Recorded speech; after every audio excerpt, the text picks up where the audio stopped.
Pessoal, vamos lá, a gente vai começar mais uma aula de constitucional com aqueles temas ali que são bem recorrentes na sua prova e que a gente acaba deixando no meio caminho, esquecendo, mas que caem com força no ENAD. Um tema que com certeza te causou calafrio quando você estava na faculdade é o tal do controle de constitucionalidade, que o ENAD gosta muito. Então, a gente vai relembrar alguns pontos importantes do controle de constitucionalidade. Primeira coisa que a gente precisa falar sobre o controle de constitucionalidade é efetivamente o que é o controle de constitucionalidade. Então, o controle de constitucionalidade ele é um controle de qualidade, em que eu efetivamente vou verificar se determinadas leis, atos públicos, são compatíveis com a Constituição.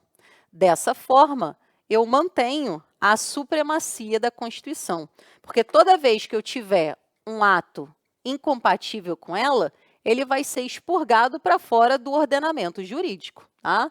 Então, é uma forma de garantir a supremacia da Constituição, né, em que eu faço esse controle de qualidade. Nós temos vários tipos de controle de constitucionalidade. A gente tem o controle de constitucionalidade político, ou seja, que ele é realizado por um órgão político. Dois exemplos aqui só para vir na sua cabeça, tá? Um controle de constitucionalidade político é aquele que é realizado pela CCJ, quando ela elabora, por exemplo, aqueles pareceres, né, dizendo se é ou não é compatível com a Constituição. Então, isso aqui é um controle de constitucionalidade político. Outra forma da gente visualizar um controle de constitucionalidade político é o veto do presidente da República no processo legislativo. Veja que o presidente da República, ao vetar, ele pode utilizar enquanto argumento o controle de constitucionalidade. Mas a sua prova está interessada mesmo no controle de constitucionalidade judicial, ou seja, que é o realizado pelo Poder Judiciário. Controle de constitucionalidade, vou botar assim, judicial. Nós temos dois modelos de controle de constitucionalidade judicial. O controle de constitucionalidade concentrado e o controle de constitucionalidade difuso. Tá? Eu vou começar falando algumas observações rápidas sobre esse controle de constitucionalidade difuso. Por que ele é difuso, pessoal? Ele é difuso porque o órgão que vai realizar esse controle de constitucionalidade é todo e qualquer juiz. Então, todo e qualquer juiz pode realizar o controle de constitucionalidade. Todo e qualquer juiz. Por isso que ele é difuso. Tá? Qual é a ação competente desse controle de constitucionalidade? A ação competente desse controle de constitucionalidade é toda e qualquer ação. Então, toda e qualquer ação pode discutir uma questão incidental, uma questão acessória, realizando o controle de constitucionalidade, toda e qualquer ação. Por isso que ele é difuso, efetivamente. Deixa eu vir para cá, para a minha letra C.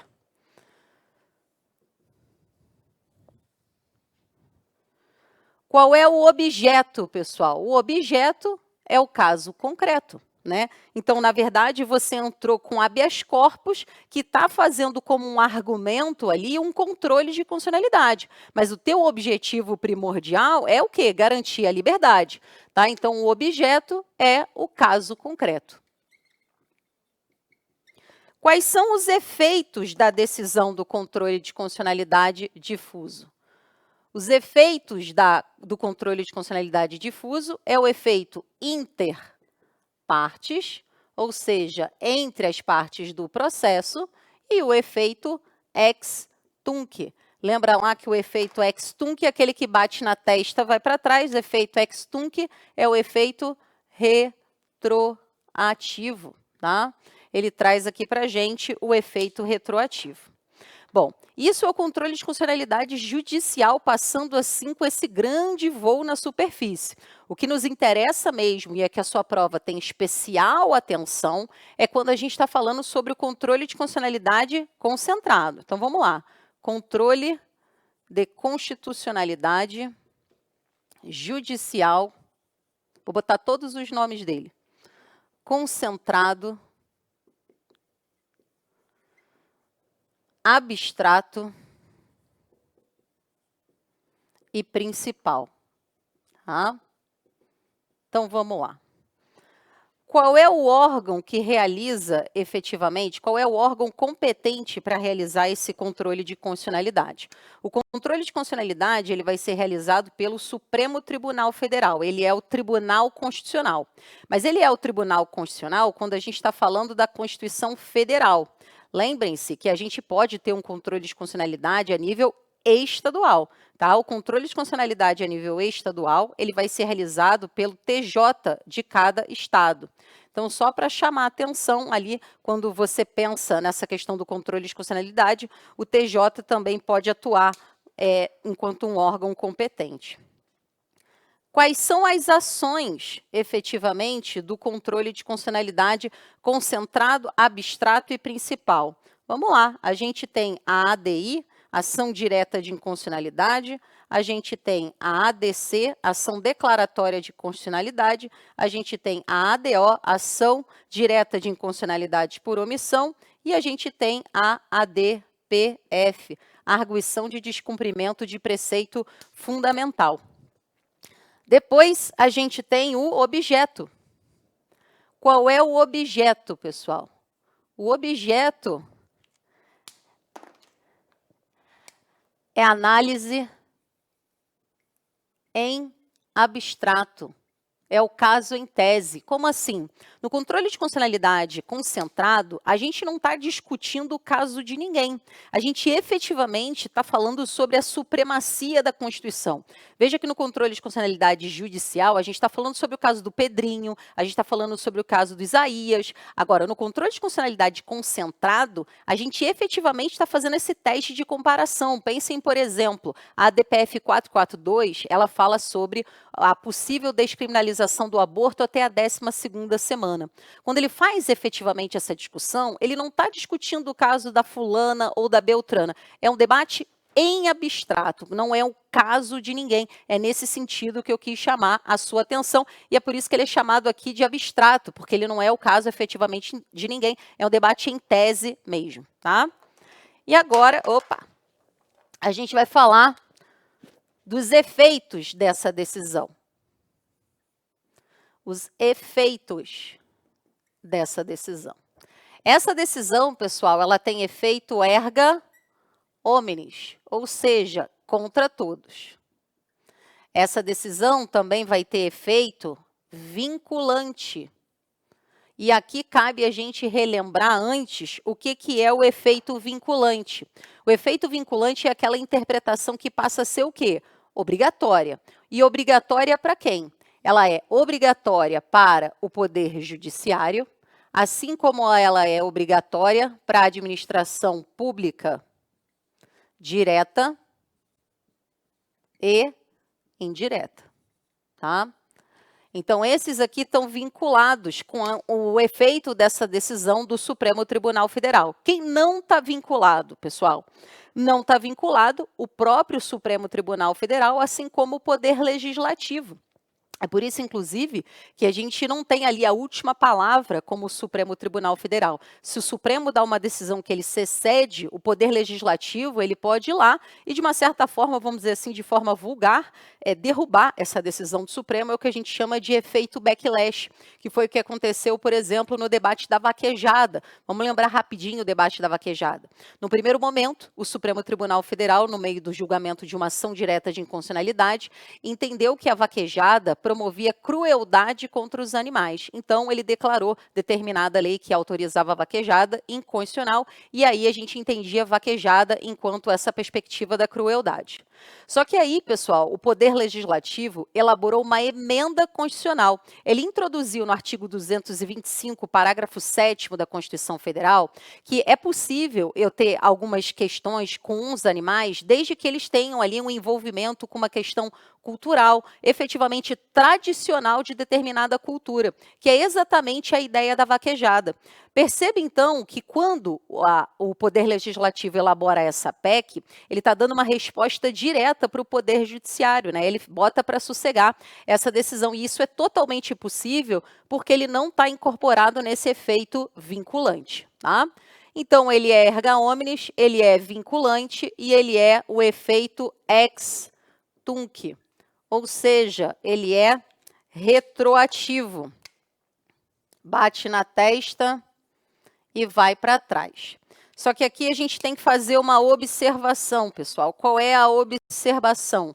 É uma questão chamada o efeito modulatório, tá? O que é o efeito modulatório? Às vezes, o Supremo Tribunal Federal entende que esse efeito retroativo pode ser extremamente prejudicial para o interesse público. Então, seria necessário que esse efeito no tempo fosse diferente. Então, seria uma alteração no efeito do tempo. Só que esse efeito, para poder acontecer, precisa ter o apoio de 2/3 dos ministros. Então, se não falou nada, é efeito ex tunc. Se entendeu que é um prejuízo efetivamente para a sociedade, a gente tem, com o apoio de 2/3 dos ministros, a possibilidade de fazer o efeito ex nunc. Lembra lá que é aquele que bate na nuca e vai para frente, ou seja, não vai anular as decisões do passado, então seria uma forma de garantir uma espécie de uma segurança jurídica. E aqui seria o efeito pró-futuro. O que é o efeito pró-futuro, essa inconstitucionalidade pró-futuro? É quando o Supremo Tribunal Federal joga uma data para frente em que ela começa a efetivamente produzir os efeitos, dando ali a oportunidade, inclusive, para a sociedade se adaptar. Lembrando que isso aqui acontece em questões que visam esse interesse público. Tá? Tudo que envolve, sobretudo, questões econômicas, pessoal, envolvendo assim direito tributário, direito trabalhista, previdenciário, em regra, né, o Supremo gosta de pensar nesse efeito modulatório. Uma coisa que pode, só para chamar atenção, quando a gente fala do controle de constitucionalidade difuso, que a gente estava falando ali, é importante a gente lembrar que o Supremo ele julga o recurso extraordinário. Tá? Então, o Supremo ele faz controle de constitucionalidade concentrado e controle de constitucionalidade difuso. No controle de constitucionalidade difuso, ele vai realizar isso por meio do recurso extraordinário, tá? Lembrando que nesse recurso extraordinário, ele pode, se quiser, inclusive, fazer valer o efeito erga omnes, fazer valer esse efeito, inclusive, ali, modulatório, tá? Se ele optar, ele pode fazer isso aqui também. O que tem demonstrado nos últimos anos a ampliação desse controle de constitucionalidade abstrato. O controle de constitucionalidade difuso cada vez mais vai ganhando essas características. Bom, para a gente colocar mais uma observação aqui, eu vou falar da legitimidade. Quem tem legitimidade para propor essas ações de controle de constitucionalidade? ADI, ADC, ADO e ADPF. Vamos lá, deixa eu pegar aqui a minha caneta azul. Vamos lá. Os legitimados, pessoal, são o seguinte, vamos lá. Presidente da República, deixa eu colocar só meu papel aqui, vamos lá. Presidente da República. Mesa da Câmara dos Deputados.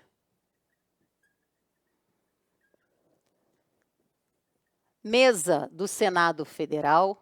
Júlio, o que é mesa? Mesa é a diretoria. Mesa do Senado Federal. Conselho Federal da OAB. Procurador-Geral da República e partido político com representação no Congresso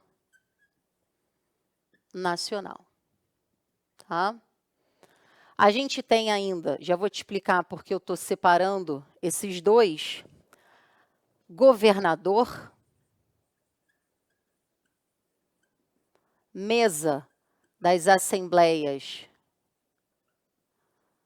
legislativas estaduais,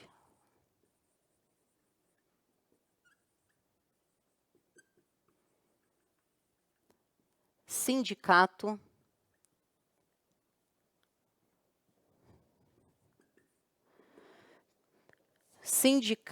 entidade de classe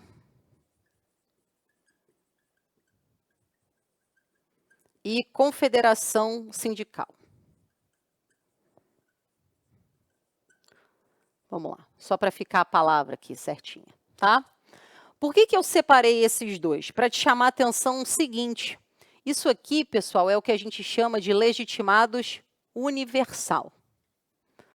E esse é o que a gente chama de legitimados especiais, tá? O que significa esse especial? Não tem nada de especial, na verdade, o que ele tem é mais trabalho. Para que eles possam entrar com as ações de controle de constitucionalidade, eles precisam demonstrar o que a gente chama de pertinência temática. Ou seja, eles precisam, de uma certa forma, justificar qual é o seu grau de interesse naquela discussão. Então, pense, por exemplo, o seguinte, o governador de Minas Gerais entra com uma ação direta de inconstitucionalidade contra uma lei do Pará. Quando ele vai entrar com a SADI, ele precisa apresentar essa pertinência temática, dizendo por que ele quer fazer essa discussão, o que rebate efetivamente no governo de Minas, na sua atuação, para ele entrar com esse controle de constitucionalidade. Esses aqui, pessoal, não precisam não, eles entram direto. Só para chamar a atenção, faltou um OAB aqui, né? A gente vai escrevendo rápido, acaba não saindo. O controle de constitucionalidade, para a gente lembrar da diferença entre eles, pense o seguinte, pessoal. Nossa, tá faltando as letrinhas, falar rápido, né? Tá batendo forte hoje.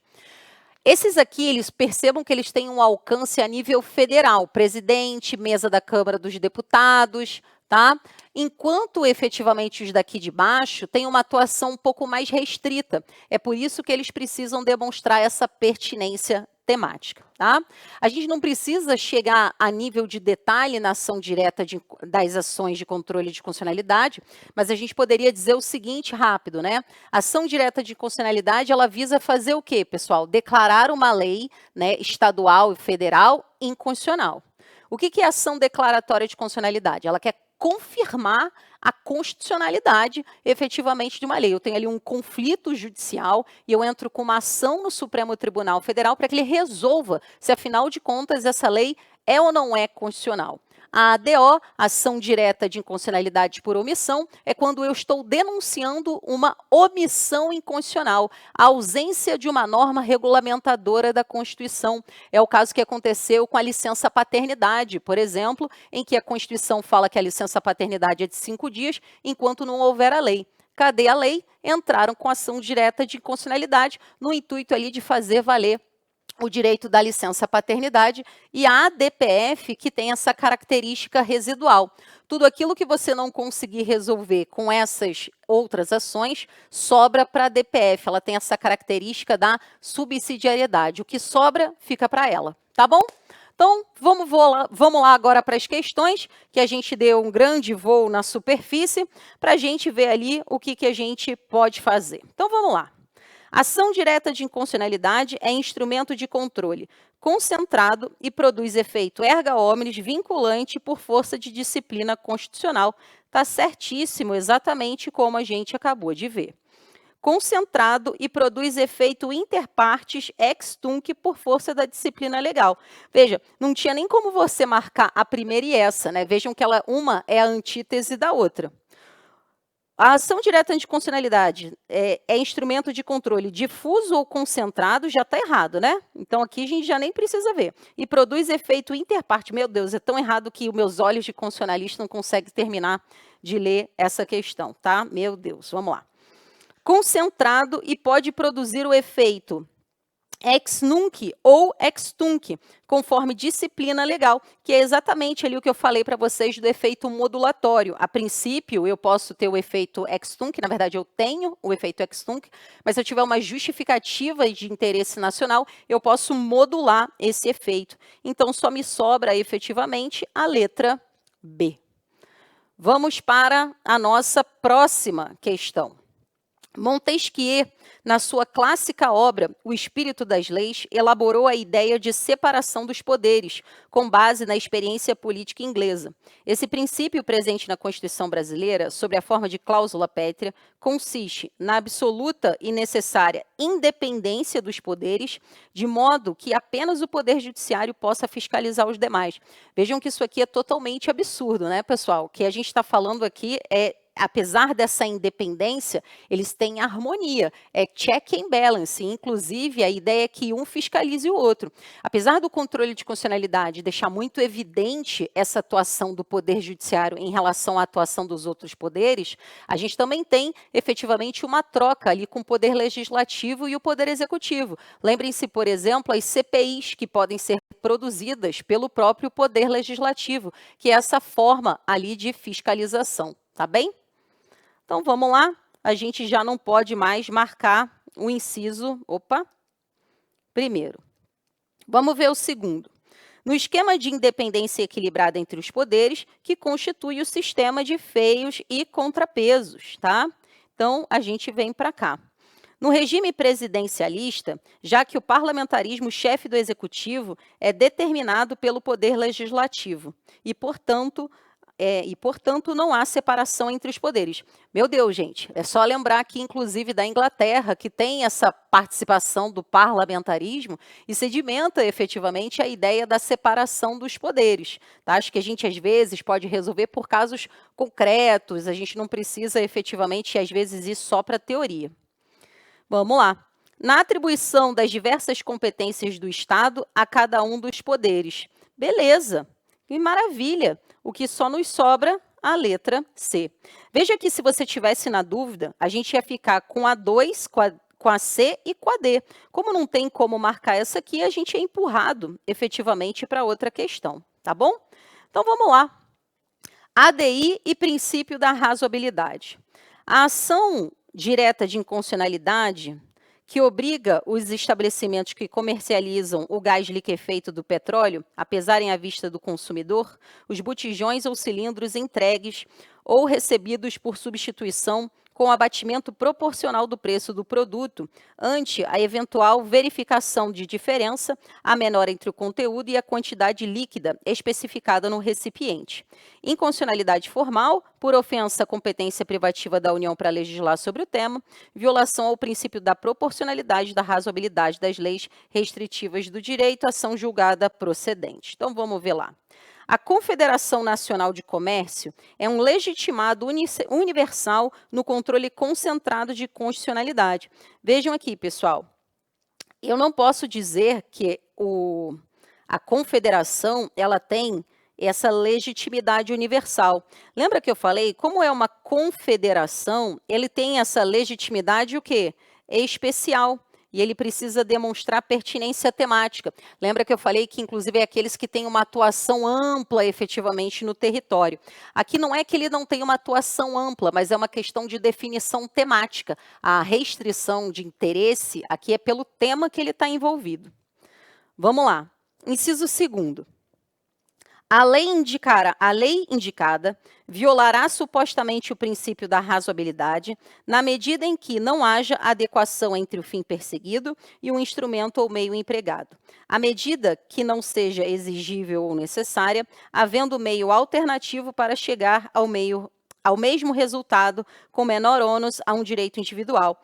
E C, não haja proporcionalidade em sentido estrito, ou seja, que se perde com a medida e é de maior relevo que aquilo que se ganha. Veja que, basicamente, ele está fazendo uso do princípio da proporcionalidade, tá? Como é que é o princípio da proporcionalidade, usado, por exemplo, pelo professor Robert Alex, tá? Deixa eu só vir aqui rapidinho. O princípio da proporcionalidade, ele se divide, proporcionalidade, em 3 fases, que foi exatamente o que ele tentou colocar ali. Eu tenho a primeira fase, que é a fase da adequação, em que eu verifico se o objetivo é adequado em relação à Constituição. Eu tenho o objetivo da necessidade, em que eu verifico se eu poderia ter uma medida menos restritiva ao direito fundamental.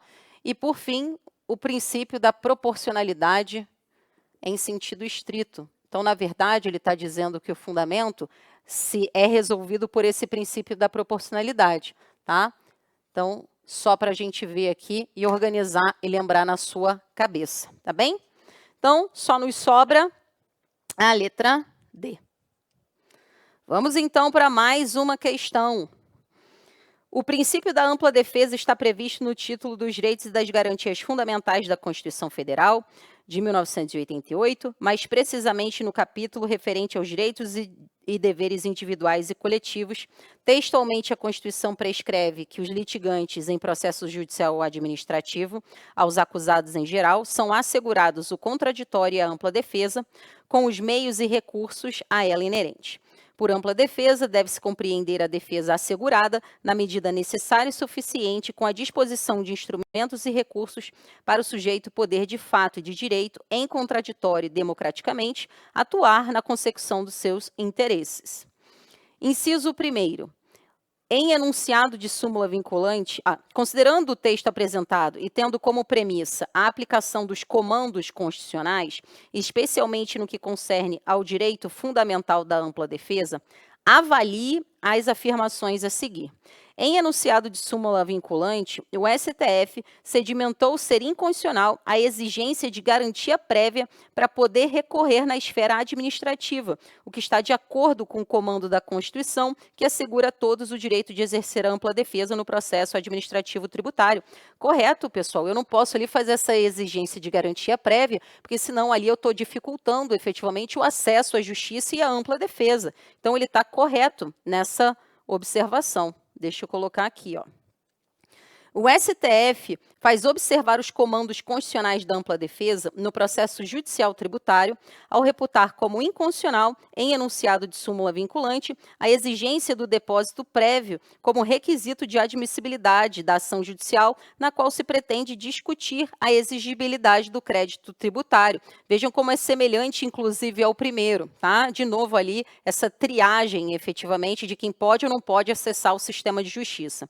A lei de execução penal em ação de execução fiscal, a lei de execução fiscal, condiciona em ação de execução fiscal proposta pela Fazenda Pública o oferecimento de embargos à execução pelo executado à prévia garantia do juízo. Tá certo essa aqui, pessoal, porque aqui a gente está falando da execução. Então aqui, ó, pessoal, a gente tem todas as assertivas corretas, já podemos ir para a nossa próxima questão. Vamos lá. Nossa última questão. Há no Brasil duas sortes de controle de constitucionalidade das leis: o controle por via de exceção e o controle por via de ação. A aplicação da via de exceção unicamente pelo recurso extraordinário, a princípio e a seguir também pelo mandado de segurança, configura o momento liberal das instituições pátrias envolvidas preponderantemente desde a Constituição de 1891 para a defesa e a salvaguarda dos direitos individuais. Aqui ele está falando do controle de constitucionalidade difuso, tá? Vamos lá. Sem a presença dessa inspiração tão forte, tão individualista, tão liberal, o país jamais teria chegado a cimentar o alicerce do controle de constitucionalidade judicial. A ação direta de constitucionalidade dentro do sistema brasileiro das leis representa, desde 1946, um importantíssimo instrumento de proteção da Carta Magna, mas volvido tão somente para a tutela do direito objetivo mediante o exame em tese da inconstitucionalidade da lei ou do ato normativo federal ou estadual, sendo competente para processar e julgar originariamente essa ação o Supremo Tribunal Federal. Então, ele está basicamente aqui, professor Paulo Bonavides, dando esse espectro do controle de constitucionalidade brasileiro, tá? Então, vamos lá. A partir dessas informações, assinale a opção correta em relação às especificidades do modelo de controle de constitucionalidade concentrado. Então, veja que ele quer que a gente fale sobre o modelo de controle de constitucionalidade concentrado, tá? O recurso extraordinário é o meio adequado de impugnação perante o controle concentrado federal. Lembra que a gente tinha falado, o recurso extraordinário, ele de fato é feito pelo Supremo Tribunal Federal, mas é no controle de constitucionalidade difuso.